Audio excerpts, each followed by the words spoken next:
En los últimos años, gracias a los arreglos de temporización de púlsares, los científicos han detectado las ondas gravitacionales de menor frecuencia jamás observadas, las ondas gravitacionales de nanoears. Estas ondas gravitacionales suelen considerarse provenientes de las profundidades del universo, donde se esconden numerosos agujeros negros supermasivos con masas de miles de millones de veces la del Sol. Cuando estos gigantes colisionan y se fusionan entre sí, el espacio-tiempo que los rodea es perturbado lentamente por enormes variaciones gravitacionales, generando así ondas gravitacionales de frecuencia extremadamente baja. Estas señales de ondas gravitacionales se esparcen por todo el universo como un ruido de fondo. Esto indica que en el universo, especialmente en el universo temprano, las fusiones de agujeros negros supermasivos, o dicho de otro modo, las fusiones de galaxias, fueron muy comunes. Sin embargo, la fusión de agujeros negros está lejos de ser tan simple como parece, si se tienen en cuenta los efectos cuánticos. A medida que dos agujeros negros se acercan continuamente,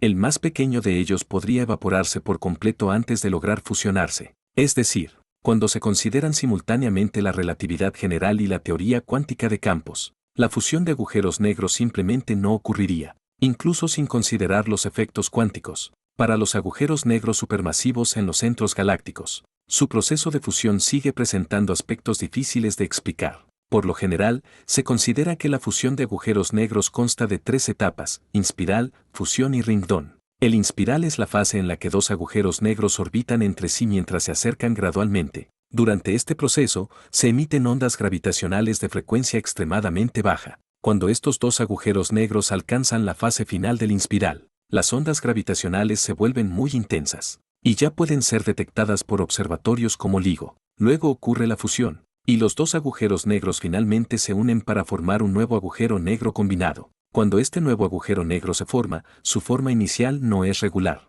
y experimenta un breve periodo de oscilación, pero pronto se estabiliza, convirtiéndose en un agujero negro estable de forma regular. Este proceso es similar a una campana vibrando que poco a poco se va apagando, por lo que se denomina ring-down. Aunque la teoría lo describe así, en la realidad, para que dos agujeros negros se acerquen gradualmente, debe existir algún mecanismo que disipe su energía. De lo contrario, ambos entrarían en una fase de órbita extremadamente prolongada. En las primeras etapas del inspiral, esto no representa un gran problema, ya que existen muchas vías para disipar energía. Por ejemplo, cuando los agujeros negros supermasivos en el centro de una galaxia se fusionan, al encontrarse en el núcleo galáctico, están rodeados por una gran cantidad de estrellas y materia interestelar. Estas estrellas y la materia interestelar ejercen fricción dinámica sobre los agujeros negros. Esta fricción ayuda a los agujeros negros a perder momento angular, reduciendo así el tamaño de sus órbitas. Al mismo tiempo, mientras los agujeros negros orbitan entre sí, las ondas gravitacionales que emiten también consumen parte de la energía, lo que provoca que la órbita se reduzca aún más. Pero en la fase final del inspiral, cuando los dos agujeros negros están extremadamente cerca, ya no queda prácticamente nada a su alrededor. Los agujeros negros ya no pueden seguir perdiendo energía mediante fricción dinámica. Cuando la distancia entre los dos agujeros negros se reduce a un parsec, aproximadamente 3,26 años luz, el proceso de inspiral puede estancarse. Es decir, los dos agujeros negros pueden quedar bloqueados durante mucho tiempo en una órbita de un parsec, incapaces de completar la fusión. Esto se conoce como el problema del último parsec. La existencia de este problema no solo entra en conflicto con la teoría del fondo de ondas gravitacionales mencionada anteriormente, sino que también contradice la teoría de que los agujeros negros supermasivos se forman a partir de la fusión de agujeros negros de menor masa. Dado que en la realidad las fusiones de agujeros negros claramente sí ocurren, debe de existir algún mecanismo que aún no comprendemos. Si se pudieran encontrar dos agujeros negros supermasivos en proceso de fusión a una distancia menor a un parsec, quizás podríamos resolver el persistente problema del último parsec. Sin embargo, los sistemas binarios de agujeros negros supermasivos a escala subparsec suelen estar muy lejos de la Tierra. Además, en estos sistemas binarios, las masas de los dos agujeros negros suelen ser muy diferentes. Sumado a que cada uno presenta distintas condiciones de acreción, resulta muy difícil distinguirlos observacionalmente. En un artículo publicado en noviembre de 2023 en The Astrophysical Journal, un equipo internacional de investigación liderado por el Observatorio Astronómico de Shanghái de la Academia China de Ciencias, mediante el análisis de más de 40 años de datos observacionales, desde 1978 hasta 2022, descubrió que el agujero negro en la galaxia M81 podría ser en realidad un sistema binario. Estos dos agujeros negros están extremadamente cerca, a una distancia de solo 0,02 parsecs, lo que los convierte en un sistema binario supermasivo típico a escala subparsec. Una distancia tan pequeña indica que el sistema ya se encuentra muy cerca de la fase dominada por la radiación de ondas gravitacionales.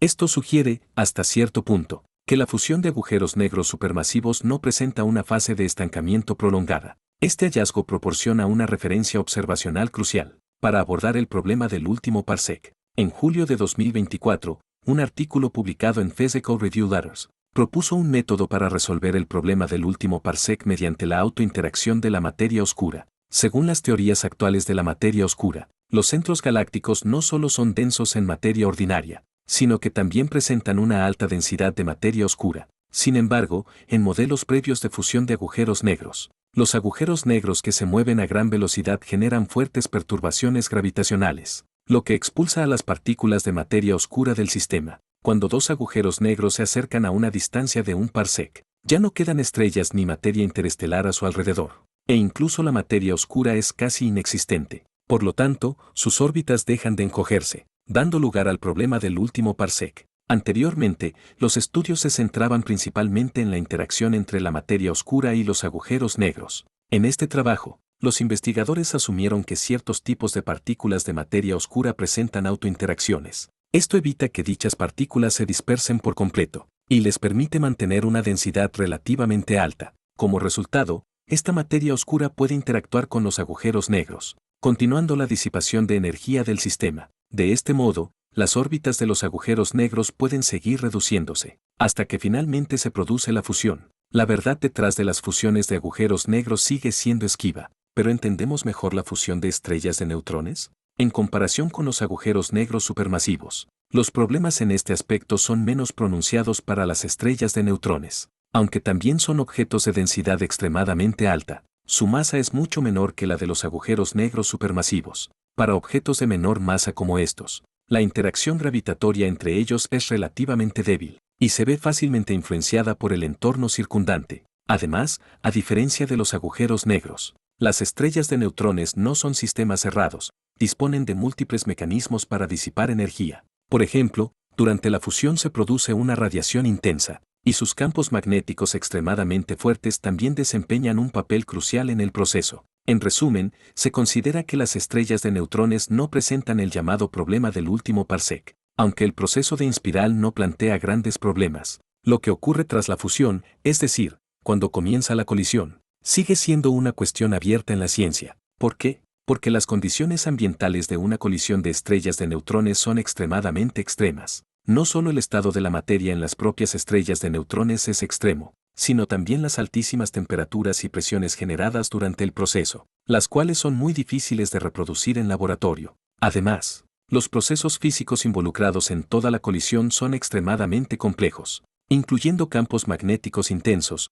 grandes momentos angulares y mezclas de distintos estados de la materia, sumado a que las colisiones de estrellas de neutrones son eventos muy raros. Los datos observacionales disponibles son insuficientes. Por lo tanto, puede decirse que, en el ámbito de las fusiones de estrellas de neutrones, los modelos teóricos actuales son muy incompletos, y se basan principalmente en formulaciones matemáticas de la relatividad general con grandes incertidumbres. En mayo de 2024, un artículo publicado en Physical Review Letters analizó los neutrinos presentes en los restos de fusiones de estrellas de neutrones, ofreciendo una visión del escenario durante la colisión. Antes de la colisión, las estrellas de neutrones eran frías, aunque en realidad esa frialdad puede significar decenas de miles de millones de grados. Sin embargo, en el instante en que ocurre la colisión, la superficie de la estrella de neutrones se calienta rápidamente hasta billones de grados. Debido a la densidad extremadamente alta de las estrellas de neutrones, los fotones no pueden escapar para disipar el calor.